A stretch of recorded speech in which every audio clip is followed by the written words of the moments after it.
అయోధ్య రామ మందిరం ప్రారంభానికి సిద్ధమవుతోంది.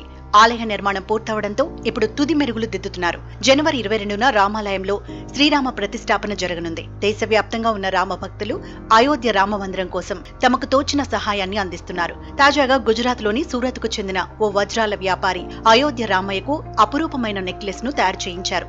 అయోధ్య రామ మందిరం డిజైన్ లో ఉన్న హారం కోసం 3000 అమెరికన్ వజ్రాలను ఉపయోగించారు. అంతేకాక రామాయణంలోని ముఖ్య పాత్రలను కళాకారులు ఆ హారంపై తీర్చిదిద్దారు. మరోవైపు శ్రీరామ దర్బార్లో శ్రీరాముడు, సీతాదేవి, లక్ష్మణుడు, ఆంజనేయ స్వామి విగ్రహాలను తీర్చిదిద్దారు. ఈ డిజైన్ కోసం 20 క్యారెట్స్ విలువ గల 2000 అమెరికన్ వజ్రాలను ఉపయోగించారు.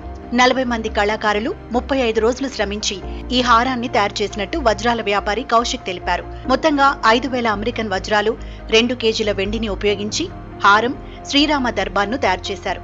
అయోధ్య రామమందిర ప్రారంభ సందర్భంగా ఈ హారాన్ని రాముడికి కానుకగా ఇవ్వనున్నట్టు తెలిపారు. ప్రస్తుతం దేశవ్యాప్తంగా అయోధ్యకు భక్తులు తరలి వస్తుండటంతో తమ వంతుగా అయోధ్య రామయ్యకు కానుక ఇవ్వాలని భావించి ఈ రామ దర్బార్ రామమందిరం నెక్లెస్ ను తయారు చేసినట్టు తెలిపారు. త్వరలోనే ఈ నెక్లెస్ ను భక్తుల సందర్శన కోసం ఎగ్జిబిషన్ లో పెట్టి అయోధ్య రామమందిర ట్రస్ట్ కు అందజేయనున్నారు.